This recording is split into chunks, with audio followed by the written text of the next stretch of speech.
안녕하세요. 도란도란북스의 잔쌤입니다. 오늘 이 시간에는 잃어버린 한글의 소리를 찾아서 알파벳의 소리를 어떻게 만들었는지, 그리고 왜 글자를 특이하게 쌍자음을 놓고 아래에 히읗을 붙였는지에 대한 설명을 드릴 거예요. 아마 설명이 필요할 것 같아요. 왜냐하면 설명이 없으면은 왜 이렇게 했지? 라는 궁금증이 계속 들 것 같더라고요. 그래서 이 시간에 알파벳의 모든 음소들을 한글로 정리했을 때 왜 이렇게 정의하고 어떠한 소리로 읽고 어떠한 입모양으로 읽어야 되는지를 제가 이 영상을 통해 확실히 알려드리도록 하겠습니다. 여러분들께서는 책을 많이 읽고 계신가요? 저도 한때는 책을 되게 많이 읽었었어요.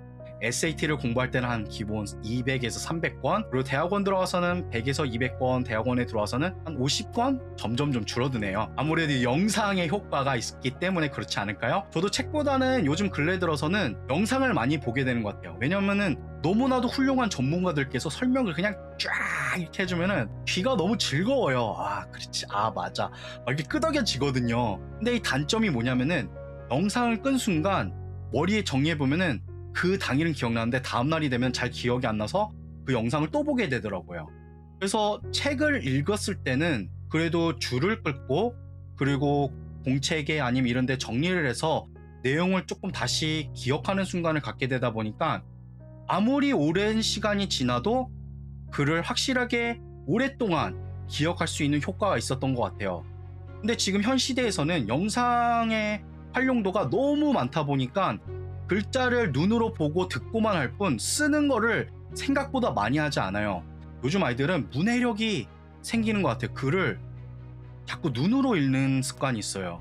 그리고 그걸 소리내서 읽으라 그러면은 발음도 또 정확하지 않아요. 그게 왜 그러냐면은 글자를 쓰고 읽어야 되는데 그게 생략이 되고 눈으로만 보기만 하는 거예요. 그러니까 머리로서는 인식이 되는데 그 인식이 소리로 안 되니까 정확한 발음을 모르는 거예요. 그래서 중학교, 고등학교 다닌 친구들의 얘기를 들어보면은 절반 이상은 욕이지만, 그래서 필터를 해서 좀 들어보면은 발음이 살짝 조금 듣기도 되게 약간 힘든 단어들도 몇 개 있더라고요. 축약형으로, 네, 맞아요, 쓰는 언어들도 있어서 그렇긴 한데 그것도 알아들어야 되긴 하거든요. 아이들이 말하는 거를 듣기 힘들까라고 생각해봤더니 우리가 책을 읽는 습관이 정말 많이 줄어든 거예요. 저 또한 줄었다는 것은 여러분들도 그러한 영상을 많이 보고 계셔서 그러지 않을까요? 그래서 이거는 문제다. 처음에 글을 배울 때에는 무조건 쓰고 읽고 듣고 이 세 가지를 무한 반복해야 되거든요. 여러분은 아이가 태어나서부터 3살이 되기까지 엄마 아빠를 몇 번이나 아이한테 들려줬을 것 같아요? 100번, 1000번 이상은 들려줬을 것 같지 않으세요? 기역, 니은, 디귿, 리을, 아, 야, 어여, 엄마, 아빠. 한글은 의문의 소리다 보니까 엄마 아빠를 많이 들려. 그럼 아이는 아빠 아빠 아빠 맘맘마 이렇게 하면서 말을 트이기 시작하는 거잖아요. 영어도 똑같이 그렇게 배워야 되는데 영어는 의문으로 시작하게 되면은 글자의 형태가 계속 바뀌다 보니까 너무 불규칙해요. 어떨 때는 R로 읽었다가 어떨 때는 E로 읽었다가. 그러니까 아이들도 조차도 읽을 때 너무 헷갈리니까 이거 읽기가 너무 스트레스 받는 거예요. 저 또한 그러는데 아이들은 어떨까요? 그래서 학원에서도 아이들한테 소리내서 읽으라 그러면은 자꾸 틀려요. 왜냐하면은 본인의 직접 읽고 듣는 습관을 오래도록 길러야 되는데 이상하게도 집에서는 큰 소리로 읽는 것 같지가 않더라고요. 음소를 정확하게 인식을 시켜야 되겠다 해서 이 영상을 만들게 된 거예요. 이 영상을 보시게 되면은 제가 왜 알파벳 글자 아래에 한글을 쓰고 그 한글 밑에 히읗의 받침이 되게 많거든요. 그러한 것들을 자세하게 설명해 드리도록 할게요. 여기 글씨에 보면은 히읗이 많이 들어가 있어요. 히읗이 들어가 있는 건 뭐냐면은 영어는 배에서 올라오는 소리가 많아요. 그래서 크의 소리와 크의 소리가 좀 다르죠. 조금 더 부드럽게 들리지 않나요? 그래서 파닉스를 할 때는 선생님들이 여러 번 강조한 거는 붙여서 부드럽게 이어서 읽으세요 라는 것을 여러 번 강조하세요. 파닉스를 제대로 가르치는 선생님들은 알파벳을 읽을 때 아, 뭐, 크, 드, 에 이렇게 안 읽고 아, 뭐, 크, 드 이렇게 천천히 배에서 이어지도록 나는 소리를 여러 번 강조해서 연습하라고 해요. 그래서 제가 생각을 했어요. 그럼 이 소리를 넣으려면 어떻게 해야 될까 해서 연구를 해보니까 히읗의 소리를 넣어야 이 배에서 올라오는 소리가 조금 나더라고요. 그래서 받침이 들어가는 소리들은 대부분 히읗의 받침으로 써서 제가 만들었어요. 알파벳 A는 아, A, 어의 소리를 지니고 있어요. 그런데 알파벳 E의 소리에 A와 되게 비슷해가지고 사람들이 혼동을 하더라고요. 아 2로 읽어야 될지 2로 읽어야 될지. 근데 알파벳 A는 아의 소리이기 때문에 소리가 나오는 소리예요. 그렇기 때문에 아에다가 E를 붙여서 A. 근데 알파벳 E는 들어가는 소리예요. A. 차이점이 거의 안 느껴지긴 하지만 천천히 읽어보면은 A와 A와 소리가 살짝 미묘하게 달라요. 그래서 저는 알파벳 A를 정의할 때는 A의 소리는 아와 E가 붙었을 때 A의 소리가 맞다라는 것을 조금 더 강조하고 싶고요. 알파벳 B로 넘어가서는 윗입술과 아래입술을 붙여서 B 이렇게 읽는 게 맞고요. 알파벳 C는 S 이렇게 두 개의 소리가 있어요. 크로 읽는 소리가 있고 스로도 읽는 소리가 있는 거 기억하면 되고요. 알파벳 D는 D가 아니라 그래서 윗이빨과 아래 이빨에서 이렇게 소리가 나는 거예요. 그래서 디귿하고 의의 받침을 넣었고요. 그 전에 다시 설명드렸다시피 알파벳 E에는 A, E의 세 가지 모음의 소리가 있어요. 천천히 한번 읽어보실래요? A, E 뒤에서 끊어지는 소리예요. 아는 아, A, 앞에서 구강의 앞에서 나온 소리고 알파벳 E는 들어가는 소리예요. 그렇기 때문에 어와 E를 붙여서 A, I를 붙였을 때는 A. 천천히 읽어보니까 그 미묘한 차이를 느꼈다면은 원어민 수준에 가깝다는 것을 얘기할 수 있을 것 같아요. 자, 알파벳 F는 F 이렇게 읽잖아요. 근데 의 발음으로 읽어야 되는데 윗이빨과 아래 입술에 살짝 붙여서 의 소리가 나야 되는데요. 이거를 입모양을 하려다 보니까 피읍과 히읗을 붙이고 아래에 으를 받침으로 쓰고 히읗을 다시 넣어서 이렇게 해서 피읍과 히읗과 히읗의 받침으로 의 소리로 세게 불어주면 나는 소리예요. 한글에는 없는 소리다 보니까 좀 만들기는 좀 그랬는데 그냥 이해해 주세요. 자, 알파벳 G에서는 그 하고 즈의 소리가 있는데요. 왜 히읗을 붙였냐면 그냥 기억하고 으를 붙이면 그래서 끊겨요. 근데 히읗을 붙이면은 즈 알파벳 사운드 스토리에 보면은 브래드가 물을 마실 때 목구멍에 넘어가는 소리라고 하잖아요. 근데 이렇게 끊어지는 소리가 아니라 소리가 올라와요. 그래서 모든 영어에는 받침이 들어가야 연음이 된다는 것을 알 수 있게 되는 사실이 되겠죠. 그리고 알파벳 H는 달려갔을 때 숨차 이랬을 때의 소리가 들어가는 거고요. 알파벳 I는 짧은 E의 이런 세 가지의 모음의 소리가 있어요. 여기서 주의할 점은 E의 짧은 소리와 E의 긴 소리가 있다는 거를 기억하면 좋을 것 같아요. 알파벳 J에서는 즈, 근데 즈인데 히읗을 빼면 즈 이게 끊기잖아요. 히읗을 붙이면은 즈 이렇게 읽어야 올바른 소리가 될 것 같아요. 그리고 알파벳 K에서는 크의 소리가 맞지만 받침으로써 들어가는 소리이기 때문에 으와 히읗을 붙여서 그래서 리셉셔니스트가 사운드 소리 볼 때 리셉셔니스트가 구두로 소리가 났다고 하잖아요. 이 소리가 아니라 소리의 차이점이 들리시나요? 그래서 히읗을 받침을 넣어야 되는 거예요. 알파벳 L은 혀를 윗니빨 뒤에 붙여서 의 소리를 내는데요. 이렇게 짧게 소리 내는 게 아니라 혀에 조금 힘을 주면서 강하게 붙여야 돼요. 그래서 길게 소리 내셔야 돼요. 소리가 안 난다고요? 연습을 해보세요. 바이올린 이런 소리라고 하잖아요. 그쵸? 자, 그리고 다음 알파벳 M 같은 경우에는 음식이 맛있을 때 이런 소리를 내잖아요. 윗입술과 아래 입술이 먹어야 돼요. 자, 다음은 알파벳 N. 알파벳 N은 NG는 이런 소리 있잖아요. 윗이빨과 아래 이빨의 사이에 혀를 살짝 물어주는 거야. 이렇게 해서 읽어야 올바른 소리고요. 알파벳 O에는 세 가지 소리가 있어요. 아, 오, 우의 소리가 있고요. 아의 소리는 자음이 붙을 때 오의 소리로 바뀌게 돼요. 그래서 커피 할 때 COFFE라고 읽잖아요. 그러면 coffee, coffee 들리시나요? 어 발음이에요.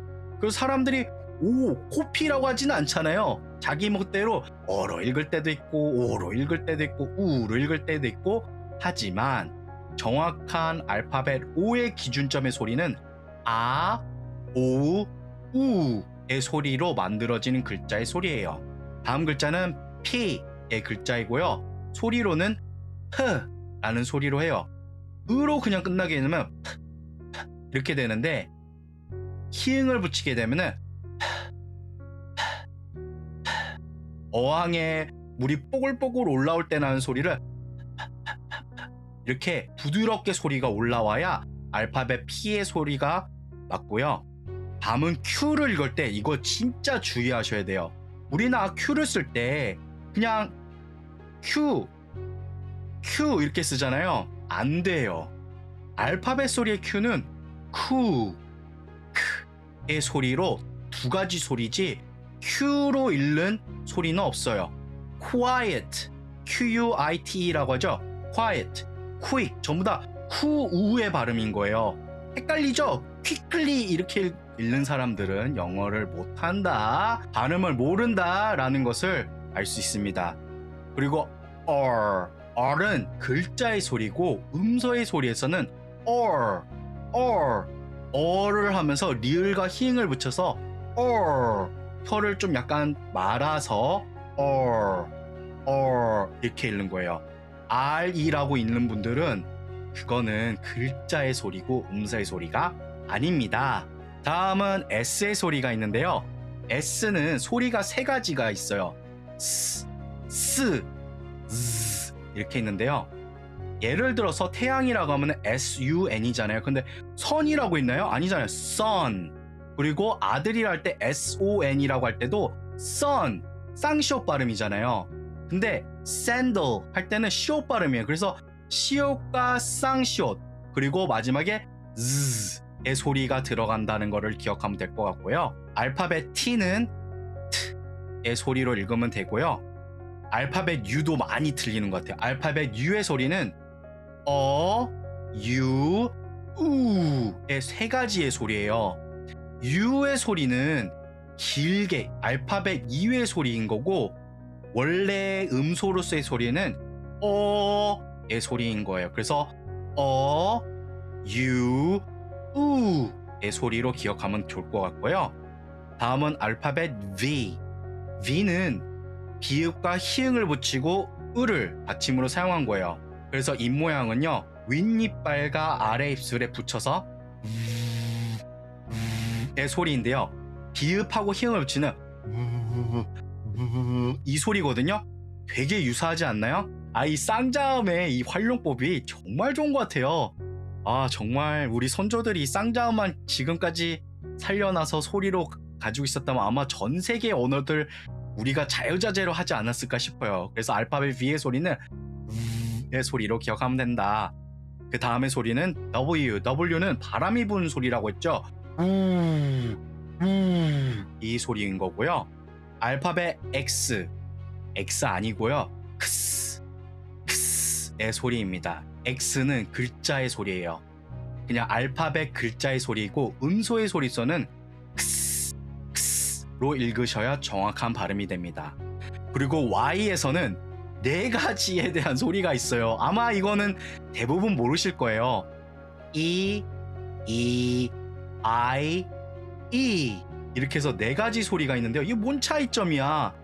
보통 E, 긴 E, I, 짧은 E의 소리로 이렇게 4가지 소리로 정의가 된다고 해요. 그래서 Y로서 사용되는 단어들이 소리가 4가지가 있기 때문에 단어에 많이 붙어서 활용되는 경우가 많은 것 같아요. 그거는 제가 언젠가는 어휘를 하게 될 때 설명드리도록 할게요. 알파벳 Z의 소리에는 2가지 소리가 있어요.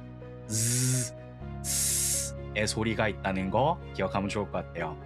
자, 그 다음에는 우리 한국 국내 파닉스에서의 소리는 이중자음, 이중모음, 장모음, 단모음 이렇게 설명이 되어 있는데요. 외국 파니스에서는 신기하게도 이것을 모두 알파벳 이외의 소리라고 해요. Beyond the alphabet sounds 라고 표현을 하게 되더라고요. 그냥 긴 모음, 짧은 모음, 짧은 자음, 긴 자음, 그리고 쌍자음, 쌍모음 이런 식으로 한글로서 사용하는 게 조금 더 편하지 않을까라는 생각이 들고요.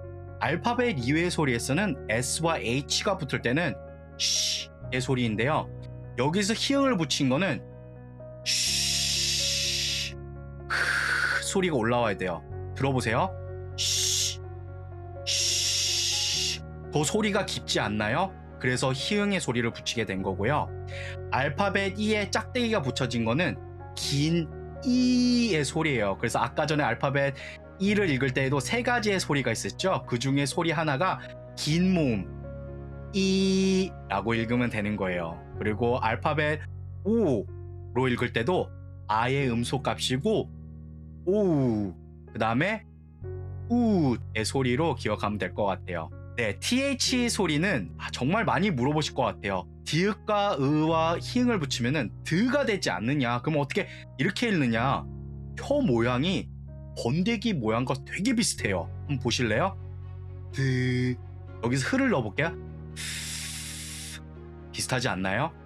근데 여기서 티읕과 으와 히읗을 쓰면은 이 소리가 나게 돼요. 그래서 와 의 소리를 넣었고요. 알파벳 A에서는 아까 음소에서 설명했듯이 알파벳 이외의 소리에서는 A도 들어가 있고요. 그리고 알파벳 글자 C와 H, TCH가 붙었을 때 나는 소리는 Ch의 소리 값으로 읽고요. N과 G가 붙었을 때는 그이지만 G에서는 소리가 안 난다고 해서 의 소리만 읽게 된다고 도란도란 파니스 강의에서 설명드렸었죠. 알파벳 U의 소리에서는 원래 음소값은 어의 소리이고 알파벳 이외의 소리를 낼 때에는 U 이렇게 길게 있는 소리로 기억하면 좋을 것 같아요. 알파벳 O와 I가 붙어 있고 O하고 Y가 붙었을 때는 오이, 오이, 오이 영상을 보내면 아마 이미 보게 될 텐데 오이 소리값을 알게 되고요. OU와 OW가 붙었을 때는 아우, 아우 이 소리가 붙고 아래에 U에 점점이 들어갔을 때는 큰 눈덩어리를 밀었을 때 우의 소리값을 이렇게 들어가게 되는 거예요. 그리고 끝으로 알파벳 A에 점점이 들어간 거는 까마귀가 이렇게 미국에서는 까마귀가 운대요. 우리는 이렇게 우는 거 맞나요? 아무튼 지금 막 생각하려니까 생각이 안 나지만 알파벳 A의 소리는 의 소리로 읽게 되는 거예요. 우선 알파벳의 이외의 소리랑 같이 붙였을 때의 모든 알파벳 소리를 읽고요. 그 다음에는 따로 알파벳 이외의 소리의 값들을 다시 한번 읽어드릴게요. 아, A, B, K, S, D, E, E, A, F, G, Z, H, I, I, E, Z, 어, 아, 오, 우, 후, or, 스, 즈, 트, 어, 유, 우, 우, 스, 이, 아이, 이, 즈, 스. 알파벳 2회 소리 쉬, 츠, 오이, 아우. 알파벳 2회 소리만 한번 읽어볼게요. 쉬, 이, 오, 우, 에이, 치, 유, 오이, 아우, 우, 그리고 여기 화면에서는 없지만 Z하고 H가 붙었을 때 나는 소리를 G의 소리라고 읽어요. 그래서 measure라는 소리도 있는데 azure라는 단어도 있고요. 이렇게 53개의 음소를 공부하게 되었어요. 쉬운가요? 어려운가요? 네, 영어 어려워요. 어렵죠. 제2 외국어인데요. 제2 외국어로서 배우는 영어는 진짜 만만치 않은 학습이에요. 근데 파닉스를 어디 가면은 뭐 1년 6개월 3개월 아니면 5일 7일 끝낼 수 있다고 하시는 분들이 간혹 계시는데요. 이 53개의 음소를 다 알고 그렇게 말씀하시는지 정말 궁금하게 돼요. 왜냐하면은 이 음소를 모르면은 결국 단어만 보게 되는 거고 문장과 문단을 독해를 할 때는 글을 글처럼 읽을 수가 없거든요. 그렇기 때문에 음소에 대한 인식이 되게 중요해요. 그리고 제가 예전에 들어보니까 한글은 원래 소리의 글자라는 것을 여러분들도 많이 들어봤죠. 근데 이 쌍자음이 없어지면서 소리의 글자의 인식보다는 의미와 뜻에 대한 비중을 두다 보니까 결국엔 쌍자음의 활용법이 많이 줄어들게 되었거든요. 그러다 보니까 한글에 대한 소리 값에 대한 소리의 인식이 많이 줄어들게 되었고 일제 강점기 시대 때 한글의 소리 값을 또 많이 잃어버리게 되었어요. 그러니까 한글은 소리의 글자다라고 되게 애매모호한 거예요. 하지만 이제는 쌍자음을 다시 활용해서 영어 학습을 한다면은 진짜 이거는 완벽한 영어의 소리 값이 되지 않을까 너무 기대돼요. 근데 저는 이 학습을 끝까지 완주하고 싶거든요. 원래는 도란도란 파닉스라면 구독자 수가 이렇게 그래프처럼 막 올라갈 거라고 생각을 했었거든요. 근데 구독자 수가 이렇게 생각보다 늘지 않으니까 내가 이 학습을 진짜 끝까지 완주할 수 있을까? 라는 좀 생각도 들게 되더라고요. 뛰어나신 전문가분들이 많다 보니까 이렇게 자꾸 영상을 올려도 조회수가 늘지 않고 또 시간도 늘지 않으니까 마음이 어려워지더라고요. 많은 분들께도 이 학습을 좀 소개해 주셨으면 좋겠어요. 그리고 제가 그 힘을 얻어서 이 모든 파닉스에 대한 교재를 끝까지 완주할 수 있도록 이렇게 좀 많이 응원도 해주세요. 지금까지 영상 끝까지 시청해주셔서 감사하고요. Conquer the language, conquer the world. 언어를 지배하는 자, 세계를 지배한다. 지금까지 도란도란 북스의 잔쌤이었습니다. Have a nice day and see you next time. God bless you all. 감사합니다.